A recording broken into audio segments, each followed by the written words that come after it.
সবাইকে ধন্যবাদ। উপস্থিত যে সকল অতিথি আছেন সবাইকে আমার সালাম গ্রহণ করবেন, এবং আপনারা যে সকল ছাত্রীরা আছেন সবাইকে আমার সালাম। আমি শুধু আপনাদেরকে একটা ছোট কথা বলতে আসছি, সেটা হচ্ছে নারী শুধু সমাজের অংশ না, নারী হচ্ছে একটা পরিবর্তনের শক্তি।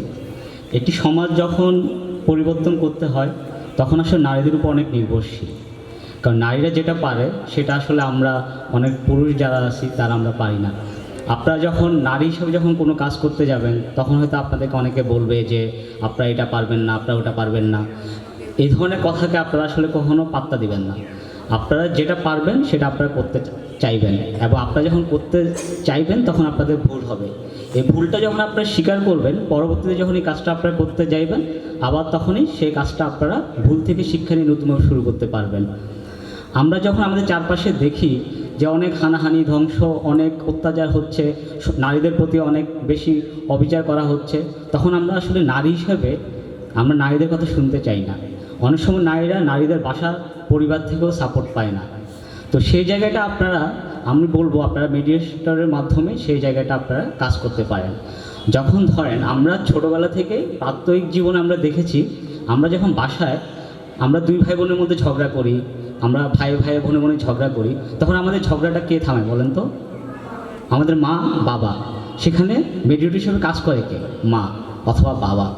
আবার ধরেন আপনি যখন স্কুলে আসেন, সাপোজ ধরেন আপনি একটা লাইব্রেরি থেকে একটা বই নেবেন, হয়তো আপনারা দুজন বান্ধবী একই সাথে একই সময় বইটা নিতে যাচ্ছেন, কিন্তু একজনের দরকার হচ্ছে 2 দিনের জন্য, একজনের দরকার হচ্ছে 5 দিন, তার হাতে সময় আছে।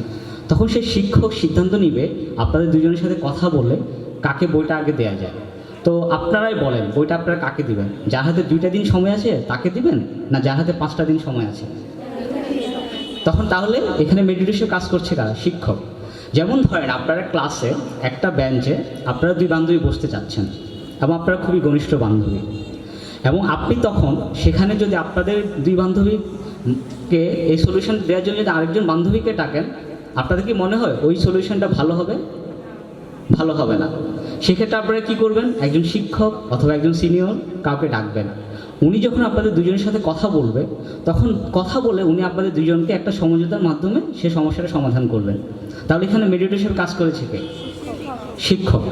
সেভাবে আমরা আমাদের প্রাত্যহিক জীবনে ছোট থেকে বড় পর্যন্ত কর্মক্ষেত্রে সব জায়গায় কিন্তু আমরা কোনো না কোনোভাবে মেডিটেটরের কাজটা করছি, কিন্তু আমরা হয়তো সেটা জানছি না।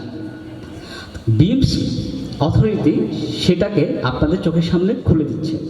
আপনারা আসলে কখন কীভাবে কী কাজ করবেন, যেমন দাদা বলেছেন আপনাদের অনেকগুলো ট্রেনিং রয়েছে, সেগুলোতে আপনারা অংশগ্রহণ করবেন, তারপর আপনারা আস্তে আস্তে জানতে পারবেন কীভাবে এই কাজটা করা যায়। আর আমার একটা শেষের দিকে আমি সব বলতে চাই, পৃথিবীতে আপনারা যেখানে যেই কাজটা করুন না কেন সেটা খুব মনোযোগ সহকারে করা উচিত। আর মানুষ হিসাবে আপনার খুব গুরুত্বপূর্ণ হচ্ছে খুব সৎ থাকা। আপনি যদি কখনো কোনো ভুল করেন, সে ভুলটা আপনি স্বীকার করতে পারেন। ভুল স্বীকার করতে কোনো লজ্জা নেই, কিন্তু সেই ভুলটা থেকে পরবর্তী জীবনে আপনি অনেক ভালো কিছু করতে পারবেন। তো আমি আপনাদের সামনে আর বেশি কথা বলবো না, আমার অনেক অতিথি আছে, সবাইকে ধন্যবাদ। আর লাস্টে আমি কৃতজ্ঞতা প্রকাশ করছি দাদার কাছে এবং আপনাদের অন্য ইসলাম ওনার কাছে, আপনাদের সামনে এসে কথা বলার সুযোগ পেয়েছি। অসংখ্য ধন্যবাদ।